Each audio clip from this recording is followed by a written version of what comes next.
প্রথম ইস্যু, স্বামীদের সুরক্ষা কবচ। গার্হস্থ্য হিংসা থামাতে তৈরি হয় 498 মানে 498 ধারা, কিন্তু বারবার 498 ধারার অপব্যবহারের অভিযোগ উঠেছে আর একাধিক আদালত সরবও হয়েছে। সেখানেই সুপ্রিম রক্ষা কবচ পেলেন স্বামীরা। কি সেই কবচ বলবো আজ। প্রথমেই আসি সুরক্ষা কবচ এবং স্বামীদের সুরক্ষা কবচ, এই বিষয় নিয়ে আমরা প্রথমেই কথা বলি। দেখুন, বিজ্ঞান আশীর্বাদ না অভিশাপ, এক সময় পরীক্ষায় নিয়ম করে এই নিয়ে রচনা লিখতে হতো। আজ ডাবল স্পেশালে যে প্রশ্নটা করতেই হচ্ছে, আইন আশীর্বাদ না অভিশাপ। সরাসরি বলি, আইপিসি 498A ধারা কেন তৈরি করা হয়েছিল? ঘরে ঘরে হিংসা কমাতে, নির্যাতিত মহিলাদের বাঁচাতে। কিন্তু আমরা কি দেখলাম? বারবার 498A ধারার অপব্যবহারের অভিযোগ উঠেছে। এখন নাম বদলে BNS 85 ধারা হয়েছে বটে, কিন্তু সেই অভিযোগ কমেনি। একাধিক আদালত, এমনকি সুপ্রিম কোর্টও 498A ধারার অপব্যবহার নিয়ে সরব হয়েছে। অভিযোগ উঠেছে খোরপোশ আদায়ে বহু মহিলার অস্ত্র হচ্ছে এই ইন্ডিয়ান পেনাল কোডের 498A ধারা।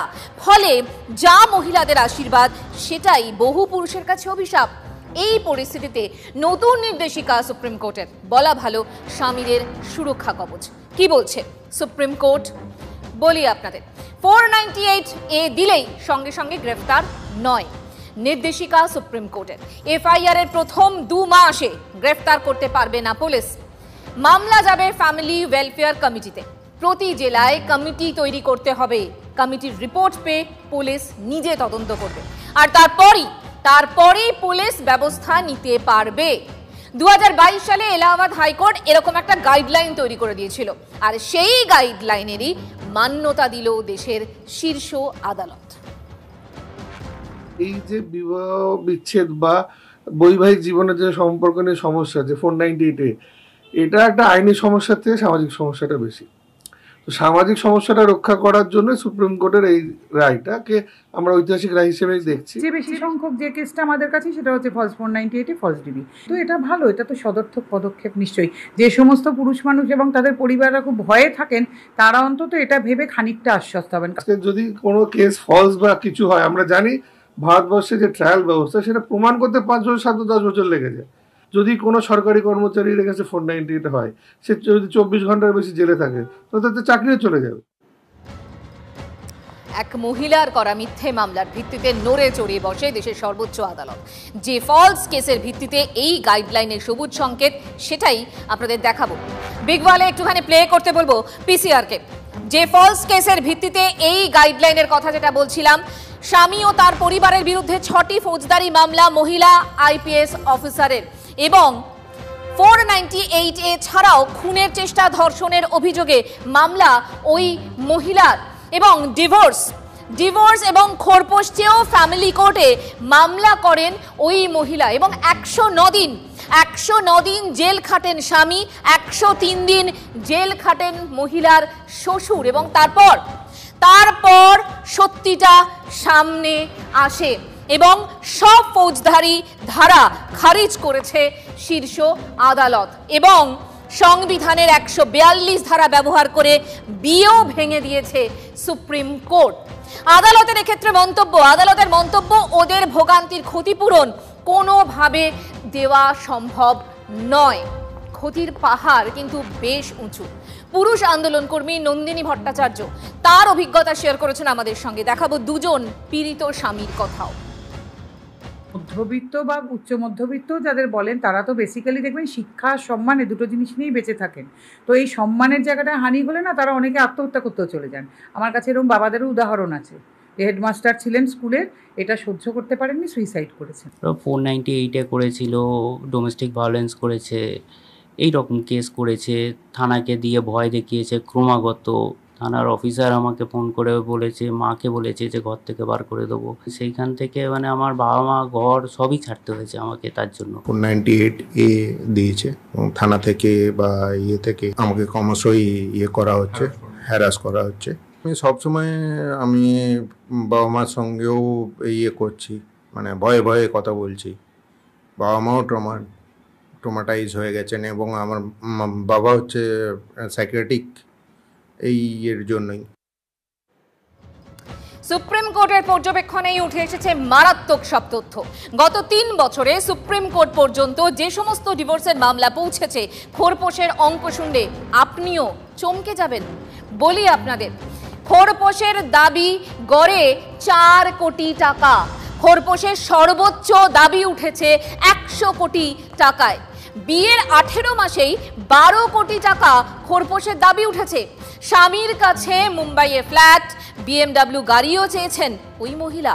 নিজেই কেন আয় করছেন না, প্রশ্ন তারপর বিচারপতির। আর এই মহিলারা যেমন আছেন তেমনি অসহায় মহিলাও রয়েছে, যাদের কথা ভেবেই আইনটা কিন্তু তৈরি হয়েছিল। সুপ্রিম কোর্টের গাইডলাইনের পর প্রশ্ন উঠছে যে নির্যাতিত মহিলারা কি জলে পড়ে গেলেন? উত্তর হচ্ছে না। যেখানে অভিযোগ গুরুতর এবং খুনের চেষ্টার মতো অভিযোগ আছে, সাজার মেয়াদ 10 বছরের বেশি হবে, সেখানে এই নির্দেশ কার্যকর হবে না। অর্থাৎ যে মহিলারা ঘরে ঘরে সত্যি নির্যাতিত, তারা আগের মতোই আইনের সুরক্ষা কবচ পাবেন। সত্যিই তো বধূ নির্যাতন হয়, হয়তো না এরকম না। এবং সেটা কিন্তু আপনি ভাববেন না যে শুধু নিচু স্তরে হয়, বহু উঁচু স্তরের বাড়িতে এমন পর্যায়ে হয় যেটা কিন্তু চিন্তার অতীত। কিন্তু তাদের কথা না কেউ বিশ্বাস করতে চাইছেন না। অনেকেই ভাবছেন এটা এই দেখেছো আবার টাকা নেওয়ার ধান্দা করছে। এইটা বড় লজ্জার হয়ে দাঁড়ালো, এবং এটা মেয়েরা বুঝতে পারলেন না। এটা সুপ্রিম কোর্টের যে অর্ডারটা, সেটা 10 বছরের নিচে যে শাস্তি তাদের জন্য বলা হয়েছে। যেখানে গ্রিভিয়াস হার্ট বা যে যদি শারীরিক নির্যাতনের জায়গা থাকে, তাহলে কিন্তু এই প্রসেসটা বলা হয়নি। মানে বুঝলেন, আসল নকল নিয়ে দ্বন্দ্ব, কে আসল নির্যাতিতা। মনে হয়েছিল যে আর এই পৃথিবীতে থেকে লাভ নেই, আমি গলায় দড়ি দিয়েছিলাম। নিজের ছেলের দোষ দেয়, বৌমার কোনো কিছু দোষ থাকে না, তাই জন্য হারপিক খাওয়া। এত হিউমিলেশন আমি নিতে পারিনি, তখন আমি কীটনাশককে সুইসাইড করতে গেছিলাম। অতুল সুভাষের সাইকোলজি আমার থেকে ভালো কেউ বুঝবে না। নমস্কার, আপনারা দেখছেন এই সময় অনলাইন। আমি মধুরিমা রয়েছি আপনাদের সঙ্গে। ইতিমধ্যেই অতুল সুভাষের ঘটনা নিয়ে সমাজ মাধ্যমে নড়াচড়া হয়েছে যথেষ্ট, আর তার সঙ্গে সঙ্গে উঠে আসছে আরো অনেকগুলো প্রশ্ন। 2024 সাল শেষ হতে চললো, এখনো পর্যন্ত পুরুষদের সমস্যা, পুরুষদের সামাজিক, মানসিক, অর্থনৈতিক যে নিপীড়ন চলে, সেটা নিয়ে আমরা আদৌ চিন্তিত কি? অতুল সুভাষ যখন এসছে খবরের শিরোনামে, তখন আমরা ভেবেছি, কিন্তু আমাদের চারপাশে এরকম অনেক মানুষ রয়েছেন যারা বৈবাহিক জীবনে নিপীড়িত, নির্যাতিত। তারা হয়তো মুখ খুলে বলে উঠতে পারেন না, মুখ ফুটে যন্ত্রণার কথা বলেন না, তাদের সন্তানকে কাছে পান না, বা প্রচুর খোরপোশের দাবি, সেই পাহাড় প্রমাণ একটা চাপ মাথায় নিয়ে দৈনন্দিন জীবন কাটাচ্ছেন। অভিজিৎবাবু, আমি ক্যামেরা অন করার আগে শুনছিলাম যে আপনি গলায় দড়ি দিয়েছিলেন, আপনি মৃত্যুকে অনেক বেশি কাছের ভেবেছিলেন, কিন্তু সেই জায়গা থেকে আবার আজকে আমার সঙ্গে এখানে বসে আছেন। কি ঘটেছিল আপনার সঙ্গে, যদি একটু জানান। আমার জীবনে এমন কিছু ঘটেছিল যে আমার অঙ্গ, আমার হৃৎপিণ্ড আমার জীবন থেকে সরে যাচ্ছিল, যেটা আমার মেয়ে। আমি ঠকেছিলাম, সেটা আমি বেশ কয়েক মাস পরে বুঝতে পারি, কারণ আমাকে মিথ্যে কথা বলে আমাকে বিয়ে করা হয়। বা আমার যেদিনকে আমার রেজিস্ট্রি হয় 2010 12ই অগস্ট, এবং সেদিনকে রাত্রিবেলায় আমি জানতে পারি বিফোর ও মানে বিবাহিত জীবন অলরেডি ছিল। যখন আমি বলি যে হ্যাঁ গো, এই অর্ণব জানা কে, তো তখন বলে তুমি এত কি করে জানলে? বললাম আমি জিজ্ঞেস করছি, উত্তর দাও।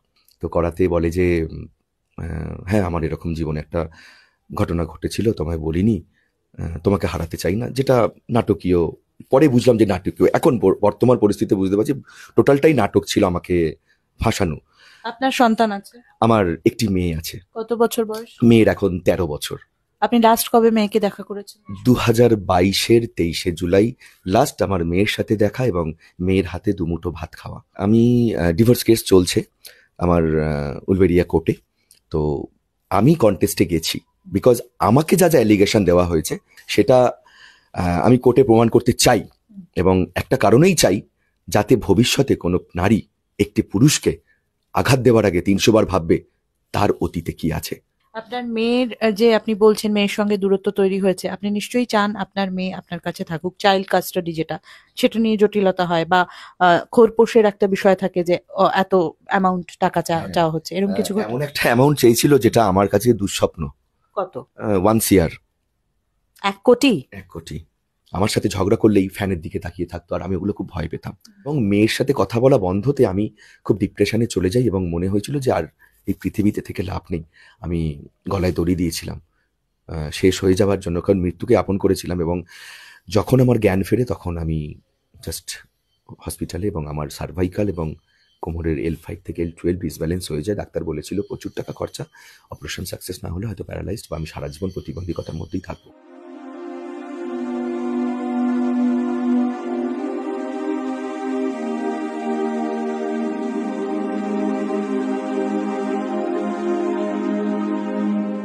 তাপসবাবু, আপনার সঙ্গে কথা বলছিলাম, আপনি বলছিলেন যে খোরপোশ দাবি করা হয়েছে, কিন্তু আপনি কিছুটা হলেও এক্ষেত্রে সৌভাগ্যবান, কারণ আপনার সন্তান আপনার কাছে আছে। আমি একটু ছোট করে জানতে চাইবো, কারণ আপনার যুদ্ধটাও খুব একটা সহজ নয়, যেখানে হারপিক খেয়ে ফেলতে হয়েছিল। কি হয়েছিল? হ্যাঁ, সত্যি আমি ভাগ্যবান। এখন সন্তান আমার কাছে থাকাটা বিশালই পাওয়া আমার কাছে, এটা আমি সত্যি অনেক ভাগ্যবান মনে করি। কারণ সমাজ তো এখনো পুরুষের জন্য কিছু করে না, পুরুষ তো কিছু পারেই না। তো এখনো নাকি সমাজে বলে যে সন্তান নাকি মায়ের সবার আগে অধিকার। তো আজকে আমি তো এমনি পাইনি মেয়েকে, মেয়ে চারিপাশে যা দেখেছে সেসব দেখেই আমার কাছে এসছে। আর হারপিক খাওয়া, সংসারে এমন পরিস্থিতি পর্যায়ে পুরুষরা পড়ে যায়, তার শিকার আমিও। ঝগড়ার চলে, তার লিমিট তো তার মানে ছাড়িয়ে যায়। লিমিট ছাড়িয়ে গিয়ে মানে কি হয়, নিজের বাড়ির লোক তো সবসময় এখনো কার সমাজেও নিজের ছেলের দোষ দেয়, বৌমার কোনো কিছু দোষ থাকে না। আর সেখানে তো দোষ খেয়েও ওদিকে উল্টো দিকে কি হয়, মেয়ের বাড়ি থেকে লোক চলে আসে ছেলের বাড়িতে ছেলেকে দোষ দেওয়ার জন্য। আলটিমেটলি তখন ছেলেটা কি করবে? তাই জন্য হারপিক খাওয়া। এখন আমি অনেক ভালো আছি, মেয়েকে নিয়ে চলছি, খুব ভালো চলছে। আপনাদের ডিভোর্স হয়েছে? না, ডিভোর্স হয়নি, ডিভোর্সের কেস চলছে এখনো। 498 কেস থেকে বেল পেয়েছি। 498 কেস কেন দেওয়া হয়েছে? 498 এটা এখনো কেস বলে এখন মনে করেই না, দিদির কাছে আসার পর থেকে। হ্যাঁ, 498 যখন কেসটা পাই, 41 নোটিশ পাই, হয়তো ঘর থেকে পালাতেও হয়েছিল ভয়ে যে পুলিশ এই ধরে তো এই ধরে। কারণ আমরা সাধারণ মানুষ, সবাই পুলিশ কোর্ট কাছারি কেউই ভালোবাসে না, তো পালাতে হয়েছে। বাট যখন আমি ABF এ আসি 2022 সালে, তখন বুঝি যে 498 কেসটা কিছু না, কিছু গায়ে হাত না তুললেও 498 কেস খাওয়া যেতে পারে। এত লোক মারা যাচ্ছে একইভাবে এই কেসে, মানে মিথ্যে কেস বলা যায়, মিথ্যে কেসে মারা যাচ্ছে। হ্যাঁ, অবশ্যই আমি এখান থেকে আরো শক্তিশালী হয়েছি। এক হচ্ছে আমার মেয়ে যখন পাশে পাই, আর দ্বিতীয় হচ্ছে ABF, নন্দিনীদি আর আমার দ্বারা রয়েছে। এখন কি আপনি ডিভোর্সটা পুরোপুরি কমপ্লিট হোক চাইছেন? হ্যাঁ, ডিভোর্স তো চাইছি, বাট ডিভোর্সটা সে দেবে কিনা জানি না। টাকা দাবি করেছে খোরপোশ? অবশ্যই 25 লাখ টাকা দাবি করেছে।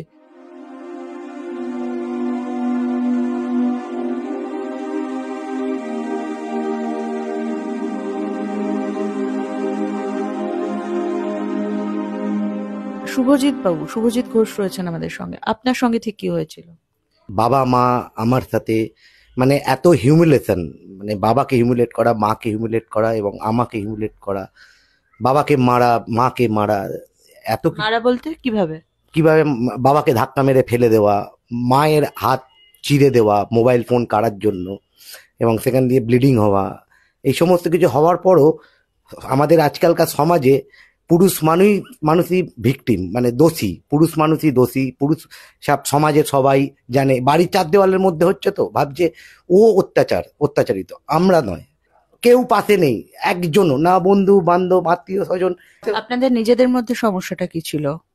ওয়াইফের কিছু পাস্ট আমি জানতে পেরে গেছিলাম, যেটা আমার জানা উচিত হয়নি, যেটা ফলে আমার শ্বশুরবাড়ির লোক ঝাঁপিয়ে পড়ে এই ব্যাপারটা নিয়ে। আপনাদের মেয়ের বয়স কত? আমার মেয়ে যখন এইসব ঘটনাগুলো হয়েছিল তখন 17, বর্তমানে 18+ আপনার মেয়ে আর স্ত্রী একসঙ্গে থাকে? হ্যাঁ, আমার বাবার বাড়িতেই থাকে, আমি বাইরে থাকি। আমার শ্বশুরবাড়ির টোটাল লোকজন আমাকে ফেলে রাস্তায় গুন্ডা দিয়ে মার খাওয়ায় রাত্রিবেলা, এবং মারে ধরে রাত্রি তখন 9:30, এবং আমাকেই আবার তুলে নিয়ে চলে যাওয়া হয়। এবং আমার শালার বউ সেই মারের ভিডিওটা ফেসবুকে আপলোডও করেছিল, ঘন্টা 2 ফেসবুকে ছিল। এত হিউমিলেশন আমি নিতে পারিনি। তখন আমি কীটনাশক খেয়েছিলাম, কীটনাশক খেয়ে সুইসাইড করতে গেছিলাম, যে মনে হয়েছিল এর থেকে এই জীবনটা না রাখাই ভালো, আর বাঁচা যায় না এই জীবনে। তো 3 দিন জ্ঞান ছিল না, তারপর 10 দিন বাদে জ্ঞান আসে, মানে 3 দিন বাদে জ্ঞান আসে, নার্সিংহোম 7 দিন বাদে ডিসচার্জ করে। এবং তারপর এত হতাশায় চলে গেছিলাম, তারপর আমাকে সাইকোলজিস্ট দেখাতে হয়েছে, 6টা কাউন্সিলিং করতে হয়েছে। আমি আর নিজের বাবার বাড়িতে থাকি না, আমি ভাড়া ফ্ল্যাটে একা সিঙ্গেল থাকি। এখন কি চাইছেন? এখন মুক্তি চাইছি, আমি ওর থেকে বেরোতে চাইছি, আমি সেপারেশন চাইছি। 10 দিন বাদে যখন আমি বাইরে বেরিয়েছি, মানে 1 মাস বাদে বাইরে বেরিয়েছি, তখন পাবলিক বলছে তুই তো নাটক করে মরতে গেছিলিস, তুই তো নাটক করিস মরা। কেউ মরার নাটক করতে পারে? আমি 50 ml কীটনাশক খেয়েছিলাম, আমার মেডিকেল রিপোর্ট বলবে আমি 5% বেঁচে এসেছি। অতুল সুভাষ যে কষ্টে মারা গেছে, আমি সেই কষ্টেই মরতে গেছিলাম। আমি অতুল সুভাষের সাইকোলজি আমার থেকে ভালো কেউ বুঝবে না।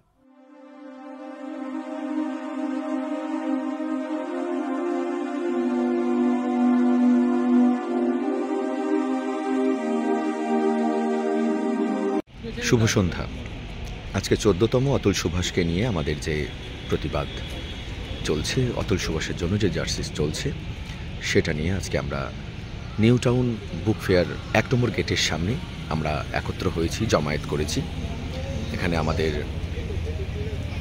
প্রত্যেক সদস্যরা আছেন, সদস্যের বাইরেও প্রচুর মানুষ আছেন যারা আজকে অতুল সুভাষকে নিয়ে এবং মেন্স কমিশন নিয়ে আজকে যেভাবে আমরা লড়াই করছি, এই লড়াই আমাদের চালু থাকবে যতদিন না এই লড়াইয়ের শেষ আমরা দেখব।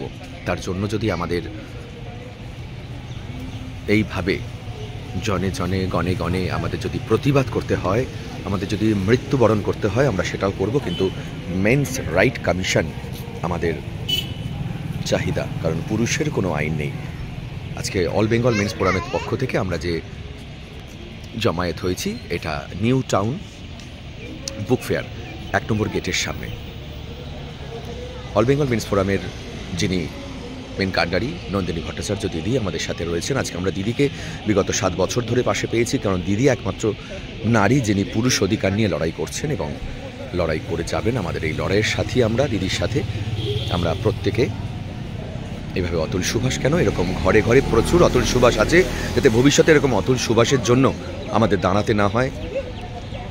আমাদের বাড়িতে আমাদের অসহায় পুরুষের পাশে আমরা সবসময় আছি, সবসময় থাকবো।